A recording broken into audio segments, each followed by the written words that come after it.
Pronto? Então vamos lá, pessoal. A segunda parte, né? Passagem do milênio, né? Passagem do milênio.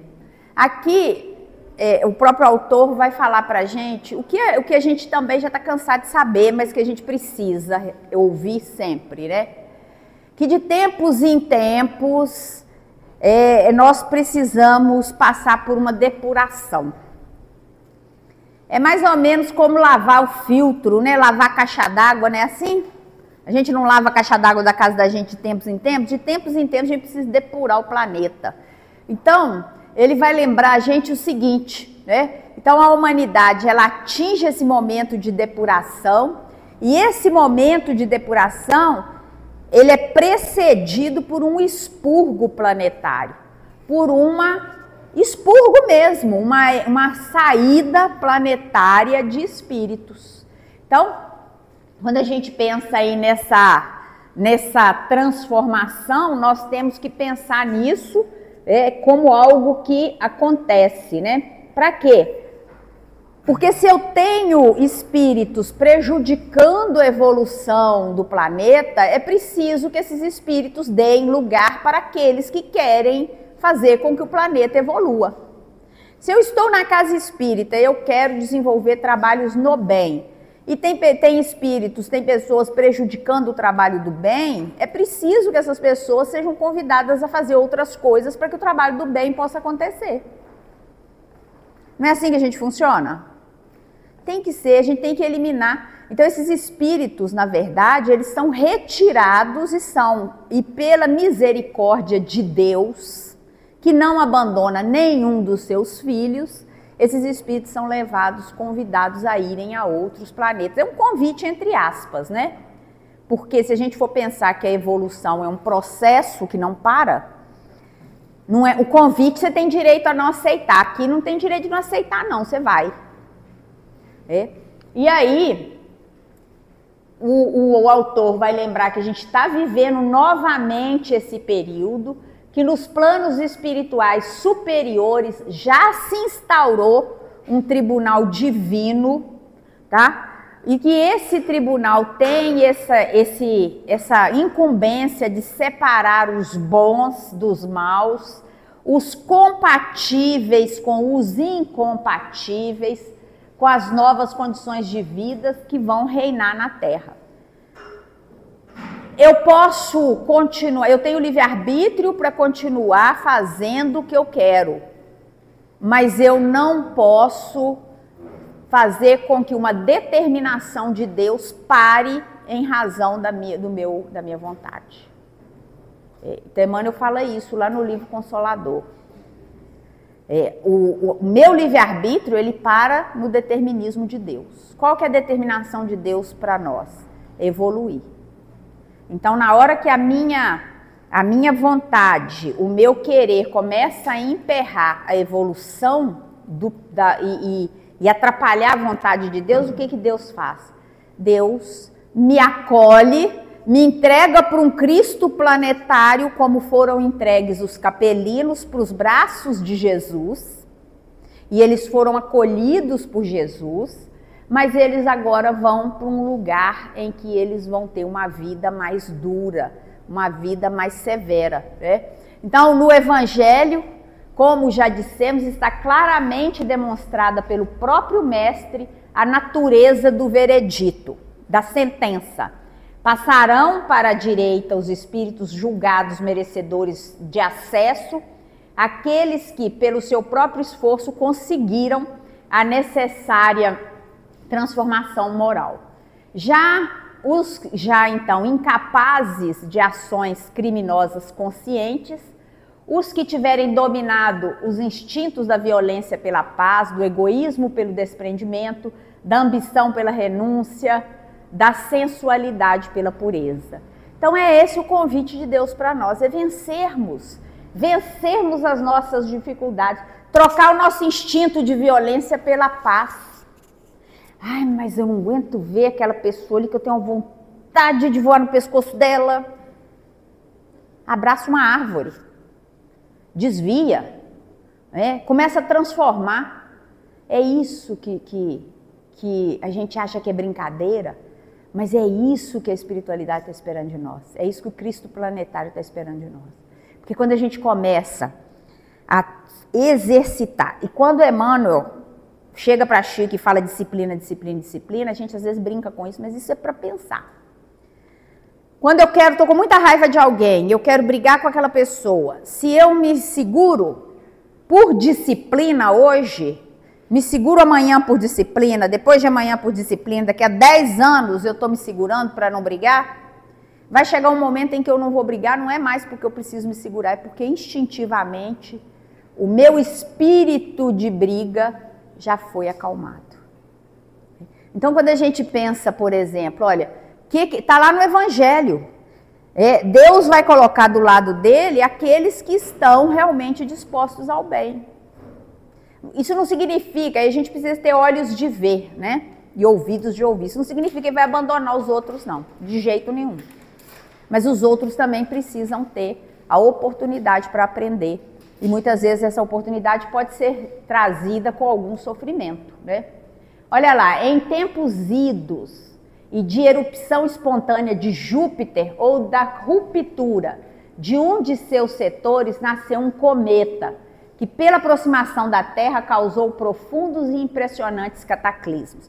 Isso também é outra informação que o Hermann traz para o livro dele, e ele vai dizer o seguinte, que esse cometa, quando se aproximou do orbe da Terra, provocou cataclismos aqui na Terra que fizeram a extinção dos dinossauros. Foi um momento de grande transformação. Olha aqui, olha lá.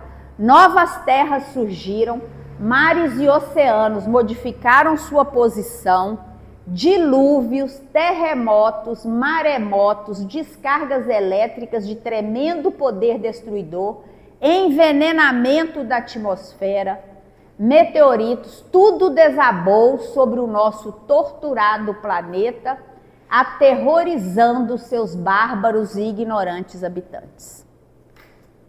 Mas por força dessa aproximação cometária, a Terra passou a girar do Ocidente para o Oriente. Foi o que eu falei com vocês, mudou o eixo da Terra. Ao contrário de como era antes, por terem seus polos se invertido. Mas todos esses cataclismos, segundo o que consta nos livros sagrados das religiões e anúncio de profetas de reputada sabedoria, deverão repetir-se e novos corpos celestes entrarão em cena provocando novas desgraças. Agora não é para chorar não, tá, gente? Vamos, não é para ficar triste não, mas é para a gente pensar. Olha lá o que foi dito por Mateus. No sermão profético, o mestre avisou: e ouvireis de guerras e rumores, de guerras e rumores de guerras. Olhai, não vos assusteis, porque é mister que tudo isso aconteça, mas ainda não é o fim. Porque se levanta nação contra nação e reino contra reino, e haverá fome, peste e terremotos em vários lugares. Mas todas essas coisas são o princípio das dores. E o sol escurecerá e a lua não dará o seu resplendor, e as estrelas cairão do céu, e as potências do céu serão abaladas. Isso é bíblico, ninguém está inventando.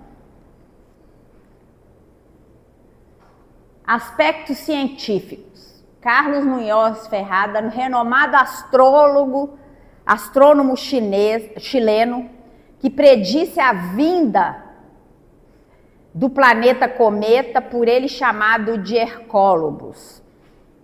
Em 1983, o satélite norte-americano IRAS identificou um enorme astro nos limites do sistema solar que poderia ser o planeta X ou o 10º planeta, conforme divulgado pelo Washington Post, que está ali as matérias. No início dos anos 2000, os Estados Unidos instalaram um enorme observatório astronômico denominado South Pole Telescope para observar o céu no hemisfério sul, de onde se supõe que venha esse planeta. O enfraquecimento da magnosfera da Terra pode indicar que uma mudança no polo magnético do planeta.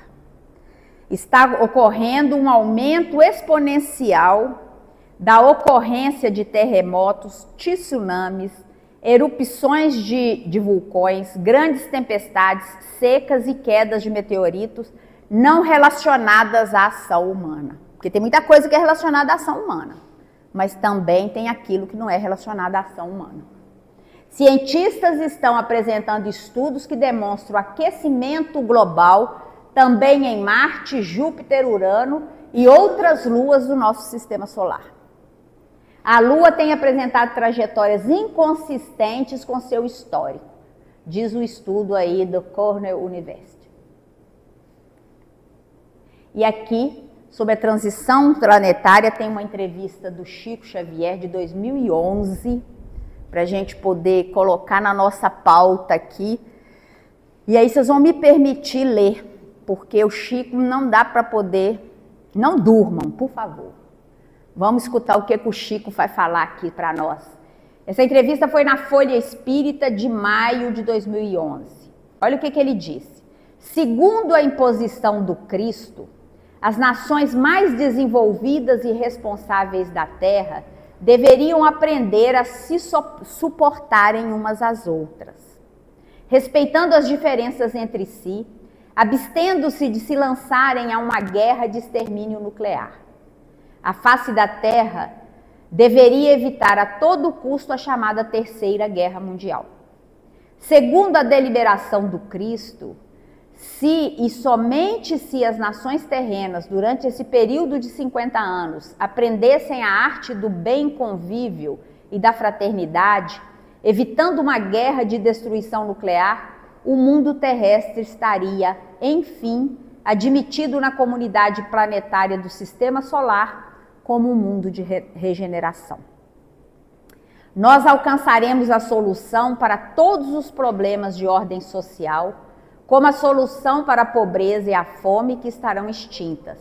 Teremos a descoberta da cura de todas as doenças do corpo físico pela manipulação genética dos avanços da medicina. O homem terrestre terá amplo e total acesso à informação e à cultura, que se fará mais generalizada. Também os nossos irmãos de outros planetas mais evoluídos terão permissão expressa de Jesus para se nos apresentarem abertamente, colaborando conosco e oferecendo-nos tecnologias novas, até então inimagináveis ao nosso atual estágio de desenvolvimento científico. Haveremos de fabricar aparelhos que nos facilitarão o contato com as esferas desencarnadas, possibilitando a nossa saudosa conversa com os entes queridos que já partiram para além-túmulo. Enfim, estaríamos diante de um mundo novo, uma nova terra, uma gloriosa fase de espiritualização e beleza para os destinos de nosso planeta. Maravilhoso, né? Isso foi dado em espírito ou ele tinha deixado registrado? Não, isso foi dado aqui, registrado, está registrado, tá? Em 2011 o Chico já tinha, né? Já tinha desencarnado. Já, no caso, ela publicou e sim, sim. Na Folha Espírita de maio, tá?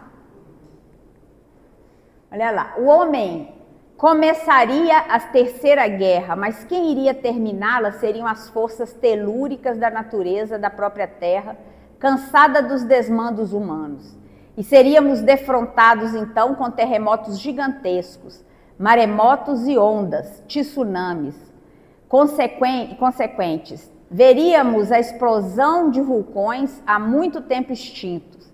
Enfrentaríamos degelos arrasadores que avassalariam os polos do globo, com trágicos resultados para as zonas costeiras, devido à elevação dos mares, e neste caso as cinzas vulcânicas associadas às irradiações nucleares nefastas acabariam por tornar totalmente inabitável todo o hemisfério norte do nosso globo terrestre. Segundo o médio, em todas as duas situações, o Brasil cumprirá seu papel no grande processo de espiritualização planetária. Na melhor das hipóteses, nossa nação crescerá em importância sociocultural, política e econômica perante a comunidade das nações. Não só seremos o celeiro alimentício e de matérias-primas para o mundo, como também a grande fonte energética para o descobrimento de enormes reservas petrolíferas que farão da Petrobras uma das maiores empresas do mundo. Tá. Brasil, Coração do Mundo, Pátria do Evangelho, que também é uma obra do Chico, que eu acho que todo mundo aqui conhece, pode não ter lido, mas já viu falar, né?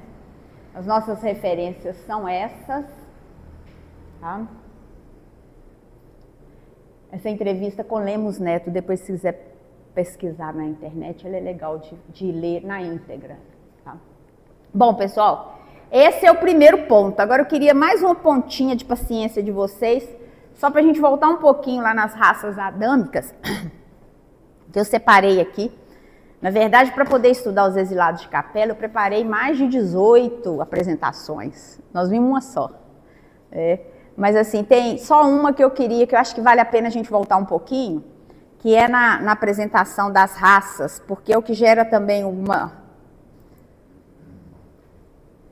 E essa eu prometo que não vai demorar, vai ser dentro do nosso tempo.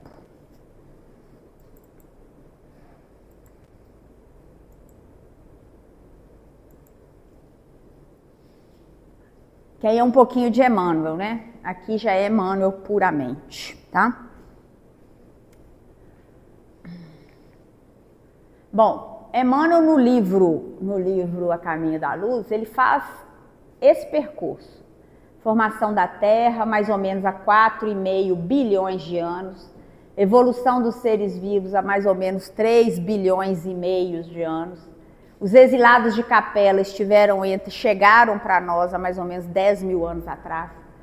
As grandes civilizações, a cultura grega, o Evangelho, Jesus e o Evangelho, a Igreja da Idade Média, o Renascimento e o Humanismo, a Reforma, o Absolutismo e o Iluminismo, o Espiritismo, Brasil, Coração do Mundo, Pátria do Evangelho e a herança do terceiro milênio. Então, basicamente, Emmanuel trata desses pontos no A Caminho da Luz, tá? Mas aí eu queria tratar um pouquinho sobre as raças adâmicas, né? Que é um ponto, né, que chama a atenção da gente, que a gente fica pensando mais a respeito, né? Adão, e a gente imagina aquele Adão bíblico, aquele homem, né? Que é o primeiro habitante da Terra, e aí a gente já sabe que a própria Bíblia, ainda que manipulada, ela já demonstra assim, o que os escritos até apócrifos provam que Adão e Eva não eram os únicos e que haviam outros habitantes na Terra, mas que eles, né, agora entendendo um pouquinho mais, eles seriam as raças adâmicas, os capelinos que chegaram aqui e já encontraram pessoas aqui. Porque existiam, os terráqueos já estavam aqui. Então a gente não tem... E isso está registrado na Bíblia, né? Quando Caim mata Abel, isso é até famoso demais. Acho que é na Gênesis que está isso, não é isso? Que ele vai e se casa com alguma moça de uma tribo que já existia. Não tem isso na Bíblia? Já leram? Já ouviram falar? Tá lá. Então, para nos dizer o seguinte, que a Terra não estava desabitada. Haviam as populações terráqueas, os autóctones, e os capelinos chegam para essa enxertia. Então é um pouco isso que representa, né, esses espíritos aí. Pergunta 50 do Livro dos Espíritos. A espécie humana começou por um só homem? Tá lá, não. Aquele que chamais de Adão não foi o primeiro nem o único a povoar a Terra. Aí vem o sistema de Capela. Capela, planeta, Sol, Lua, colônia espiritual. Nos mapas zodiacais que os astrônomos terrestres compulsionam em seus estudos, observa-se desenhada uma grande estrela na constelação de Cocheiro, que recebeu o nome na Terra de Cabra ou Capela. Que eu já mostrei aqui, que está aqui, né? No mapa que eu mostrei estava virado, né? Ela estava para cima porque o mapa estava virado. Mas se a gente desvirar o mapa aqui, vai enxergar na mesma posição. Também já falei sobre isso, 42 anos. A luz de Capela demora 42 anos para chegar na Terra. A velocidade 300 mil quilômetros por segundo. Um ano, 365 dias, igual a 8.760 horas, que é igual a 825.600 minutos, segundos. Logo, a distância entre Capela e a Terra é 9 trilhões, 460 bilhões e 800 milhões de quilômetros. Vamos fazer essa caminhada? Muito, né? Andaram, né? Muito bem. Isso é só curiosidade. Não vale nem a pena computar, né? Há vários milênios, um dos planetas de Capela, que guarda muitas afinidades com o globo terrestre, atingiu o ponto máximo, isso aqui a gente já falou. Alguns milhões de espíritos rebeldes lá existiam, dificultando o progresso daqueles povos cheios de piedade e virtude. Durante a história do universo, planetas passam por períodos evolutivos, sendo que seus habitantes que não acompanham esta evolução são transferidos a outros planetas, por vezes em massa. São chamadas as imigrações espirituais. Há muitos milênios, então, o planeta do sistema solar Capela passou por um período de evolução, sendo que milhões de espíritos foram encaminhados para o nosso planeta, para contribuir com o crescimento tecnológico e também para espiar os males, aprendendo a humildade, o amor, simbolizada na figura de Adão. Então, Adão agora para nós é símbolo, é um símbolo de uma raça, de um povo. Na Gênese de Allan Kardec, também a gente já falou um pouco sobre ele aqui hoje. Depois de aludir a questão das emigrações e imigrações, eu falei sobre essa questão aí na outra passagem, né? Imigrações coletivas de espíritos de um mundo para outro. Ele faz clara referência à raça adâmica, no capítulo 11, item 38. De acordo com o ensino dos espíritos, foi uma dessas grandes imigrações, ou se quiserem, uma dessas colônias de espíritos vindos de outra esfera, que deu origem à raça simbolizada na pessoa de Adão. E por essa razão mesmo, a chamada raça adâmica. Quando aqui chegou, a Terra já estava povoada, desde tempos imemoriais, como a América, quando aí chegaram os europeus. A mesma coisa. O europeu não descobriu a América, né? Quando a gente fala, não descobriu o Brasil, porque chegou aqui já estava cheio de gente, então, né? Espíritos exilados na terra. Foi assim que Jesus recebeu a luz do seu reino de amor e de justiça, aquela turba de seres sofredores e infelizes.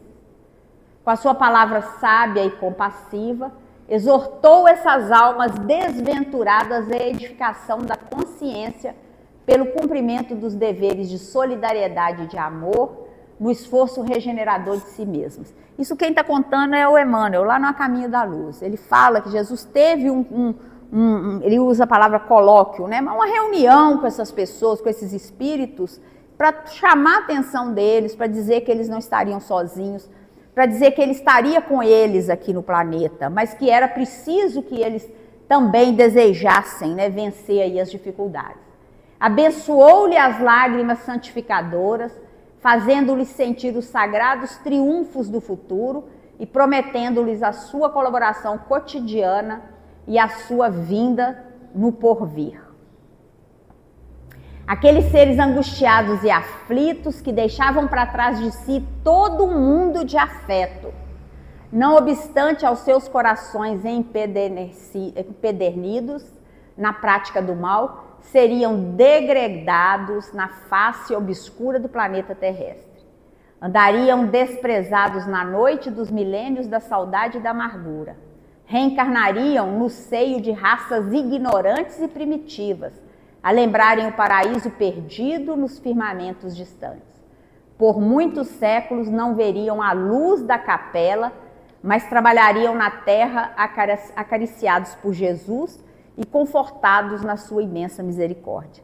E aqui é importante a gente lembrar, né, que mesmo se a gente quiser ainda achar que foi um castigo, que não foi, né, foi algo construído por eles próprios, Mas ainda assim eles foram muito assistidos por Jesus. Eles não foram deixados. Eles estavam ali tristes porque depois eles perceberam o que ia vir, né? Mas eles conseguiram, eles tiveram essa assistência de Jesus. E aí temos as fixações dos caracteres. Então, as raças adâmicas e as transformações étnicas na Terra. Experiências biológicas finais para o aperfeiçoamento da raça humana. Reencarnação nas regiões mais importantes, junto aos descendentes dos primatas, Ásia Central, Vale do Nilo, Mesopotâmia, Homo sapiens. E aí os 4 grandes povos, que eu já falei deles aqui, mas que a gente volta só para poder ficar bem tranquilo. Espíritos vindo de um mundo em que o progresso já estava bem acentuado, guardavam no coração a sensação do paraíso perdido. E isso acho que ficou bem marcado em toda a literatura desses povos, os livros sagrados desses povos têm muito isso. Ao encarnar na Terra, se dividir em 4 grandes agrupamentos, dando origem à raça branca ou adâmica, que até então não existia no orbe terrestre. Descendentes de Adão, almas guardavam vaga lembrança das vidas passadas. Lembrança do Éden perdido, é o paraíso perdido, Capela, registrada até na Bíblia. Afinidades sentimentais e linguísticas que os associavam na constelação de Cocheiro. Unidos, formavam desse modo 4 grandes povos da antiguidade: os árias egípcios, o povo de Israel e as castas da Índia. Os árias, povos brancos, indo-europeus, latinos, celtas, gregos, germânicos e eslavos.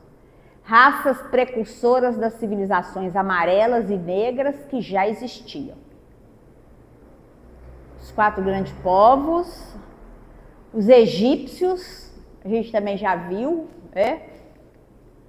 a civilização egípcia lá no norte do continente africano, ali ó, as margens ali do rio Nilo. Os hebreus, e aqui os hebreus, as rotas, né, mais comuns, mais bíblicas, e a gente tem muito isso, Jericó, Canaã, tudo isso aí, quando a gente lê a Bíblia, a gente vai ter a rota, né, do caminhar aí do povo hebreu. Os indianos, hindus, que estão aqui, né, na Índia, no sul do continente asiático, estão mais ou menos espalhados por aqui. Os arianos, também aqui pelos lugares, né, estão também espalhados nessa configuração. E as promessas do Cristo. Quais eram as promessas do Cristo, né? Então, eles ouviram ali as promessas do Cristo e guardaram essas promessas. Os egípcios, por exemplo, ao guardar as promessas, eles seguiram exatamente aquilo que estava prometido e cumpriram e foram embora, né? Então, as raças ouviram a palavra do Cristo, guardaram suas promessas de enviar os mensageiros. Povos já sabiam da sua vinda antes dela acontecer. Profecias, preságios e visões. Eis porque as epopeias do Evangelho foram previstas e cantadas há alguns milênios antes da vida do sublime emissário. Cada povo atribuía, de acordo com seu nível evolutivo, cultural e de afinidade, formas e imagens diferentes para o porvir do Cristo. E aí a gente tem a revelação. Deixa eu, antes de você revelar, deixa eu perguntar ou avaliar esse que eu fiz. Porque se a gente imaginar que cada planeta tem o seu Cristo, e Jesus é o nosso Cristo, né? Porque olha também ainda como que ele foi misericordioso de receber os capelinos para alojá-los no planeta Terra. Sim. Significa que eles têm o Cristo deles. E que a gente precisa se preocupar para onde a gente vai, porque a gente pode ir para o outro. Que um Cristo não seja se bem que eles, como eles são iluminados, são de primeira ordem, né, eles vão ter essa missão de nos acolher, né, independente de qual planeta a gente vá. Ou se a gente regenera aqui e continua o processo de evolução moral, ou se a gente não retrocede, mas a gente vai para um que esteja num outro processo para a gente crescer, não é isso? Isso. Então olha que interessante, né? Porque a gente vê Jesus tão distante moralmente e ele foi lá acolher o que estavam sendo degradados. Exatamente. A gente tem que lembrar assim, né, que essa ideia dos Cristos, essa ideia não é pretensão, mas é uma questão que a gente precisa pensar o seguinte: nós estamos sendo preparados para sermos Cristos planetários. Ah, mas isso aí, quando vai ser? Ixi, esquece. Esquece. Ali, que tanto de zero ali, vocês multiplicam na última potência. Mas a gente tem que lembrar que Jesus foi também criado simples e ignorante. E foi a sua evolução que fez com que ele chegasse na condição de Cristo planetário da Terra. E que existem outros Cristos, até mais evoluídos que ele, que são Cristos de outros mundos mais evoluídos que o nosso. E entre eles há essa colaboração. Então, não tenhamos dúvida. O ideal é que a gente siga evoluindo. Mas se a gente resolve emperrar a evolução, outro Cristo de um mundo inferior vai estar nos acolhendo. Vai nos colocar nos mesmos ambientes que estamos acostumados? Possivelmente não. Porque isso é um ponto que a gente precisa, né? Às vezes a nossa fragilidade e a nossa imperfeição evolutiva nos faz achar que Deus nos castiga. Deus não nos castiga. Nós somos resultado daquilo que a gente faz. Mas eu não sei o que eu fiz. Mas a sua consciência sabe, o seu espírito sabe. E se a gente está no lugar vivendo determinadas provas, é importante a gente entender que nós estamos no lugar certo. E se não nos é revelado, é porque a gente também não perca a oportunidade do trabalho. Porque se disser para mim assim, olha, você tem que estar ali na casa do Francisco toda segunda-feira para você remir aí as suas faltas, os seus pecados, né? Como a gente gosta muito dessa palavra, pecados de outras vidas. Você vai vir para cá achando que você é o máximo. E não vai ter muita vantagem, porque você sabe que você vai ter que vir. Então é como se você estivesse pagando uma dívida. O grande diferencial, a grande transformação é você fazer espontaneamente do seu coração, ainda que você faça sabendo que você está devendo, sabendo que de alguma forma você está fazendo para o seu resgate, mas você fez espontaneamente e isso tem um valor diferente. Então a gente não tenha dúvida disso, né? A gente hoje constrói a estrada que a gente vai caminhar. E qual que é a estrada que a gente quer caminhar? E a doutrina espírita, ela nos dá todos os mecanismos para a gente compreender o nosso papel. E é importante que a gente entenda isso de fato, né? Para a gente depois não ficar aí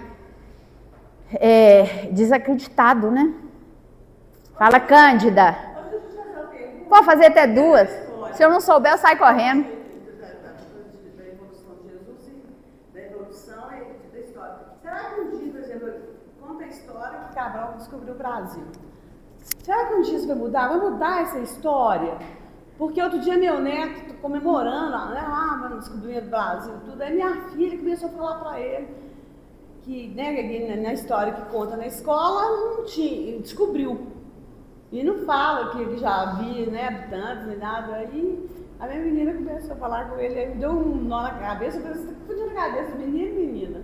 Ele estudou lá na escola, que é assim, você está contando. O que a gente sabe dentro da evolução, né? O que a gente sabe que já estava habitado o Brasil. A gente tem que lembrar o seguinte, né? Quem conta a história são os vencedores. Quem conta a história, muitas vezes, é quem está no... Isso aí nós estamos falando de história do homem. A história do homem é falha, porque o homem é falho. Então, se, por exemplo, você tem uma briga na rua, você chega para contar a sua versão, você vai contar, dar um jeito da sua versão ser favorável a você. Isso é da nossa fragilidade, da nossa imperfeição.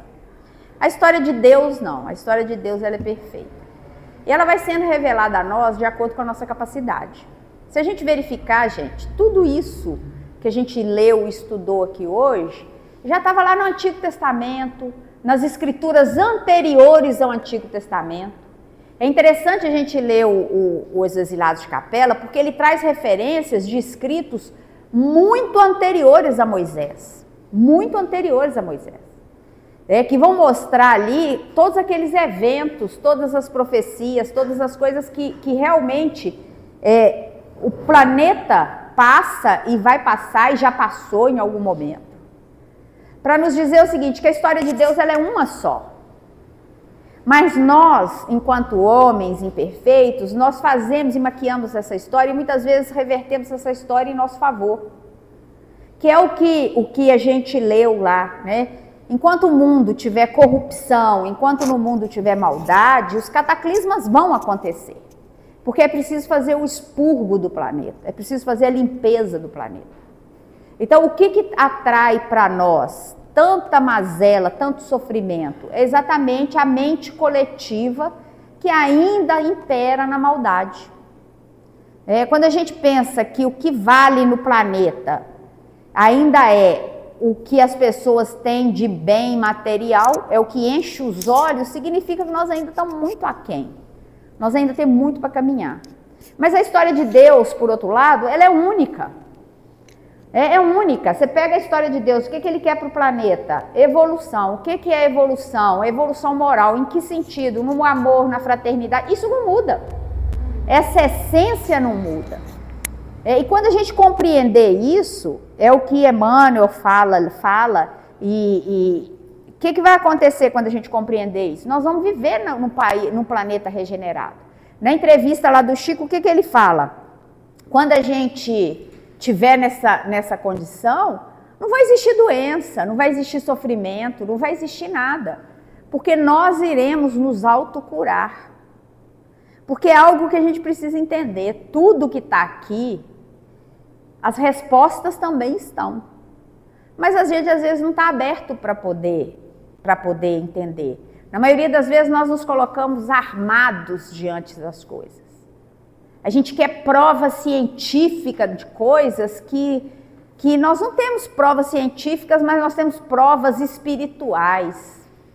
E aí é preciso passar milênios e milênios e milênios de anos para provar que aconteceram coisas que agora a ciência muito timidamente começa a trazer para a gente, porque também a gente tem que entender que só nos é revelado o que interessa para o mundo da matéria, que muito também não nos é revelado.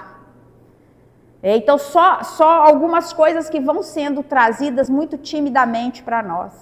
Mas que a espiritualidade já mostrou e que já está escrito, e se a gente tiver olhos de ver, se a gente tiver ouvidos para ouvir, a gente vai saber, olha, está tudo aí já. Não tem reinvenção de nada.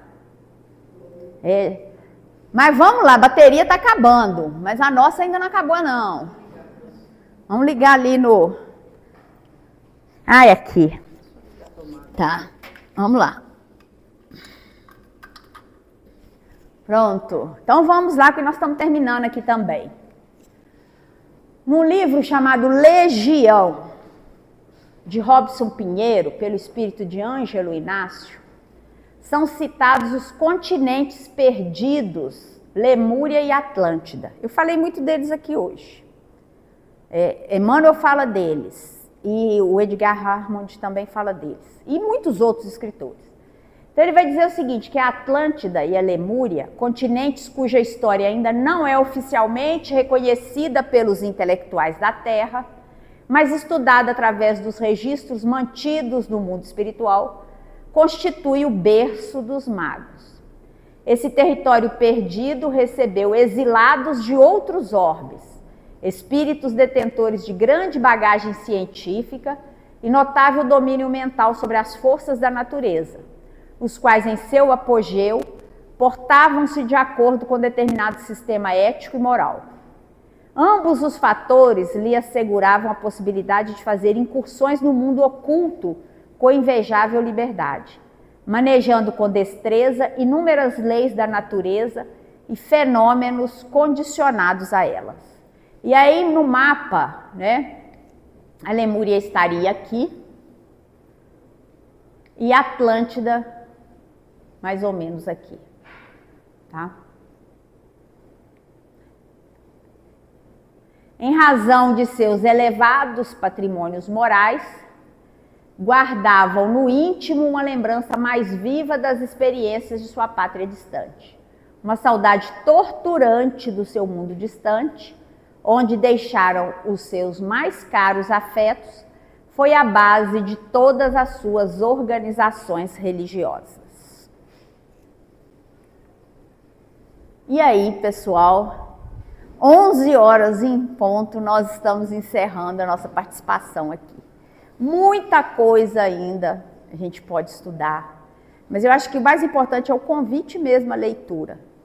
E agora ler, assim, com o coração aberto, mas ler entendendo que entre o céu e a terra tem muito mais mistérios.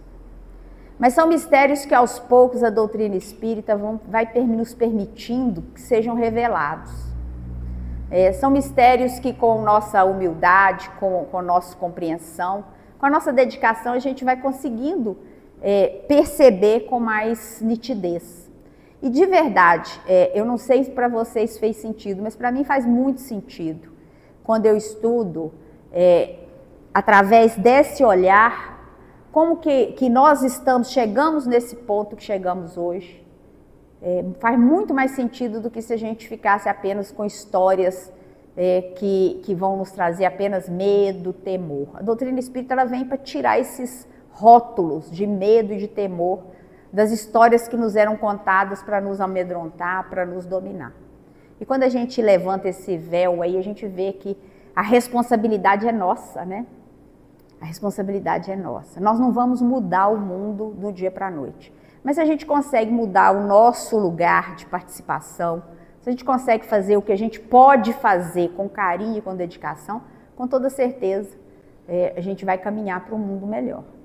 Muito obrigada, e aí vamos fazer nossa prece final, agradecendo a espiritualidade por mais esse momento aqui na casa de Francisco, que Jesus possa tocar os nossos corações, as nossas mentes, que como Cristo planetário Ele tenha misericórdia de todos nós e nos auxilie a compreender a verdadeira rota que devemos trilhar. Que sejamos humildes, simples, puros de coração, para que a gente não corrompa o projeto evolucional que Ele tem por nós. Mais uma vez, muito obrigada à espiritualidade da Casa de Francisco, que todos nós sejamos protegidos, intuídos, hoje, agora e sempre. Que assim seja.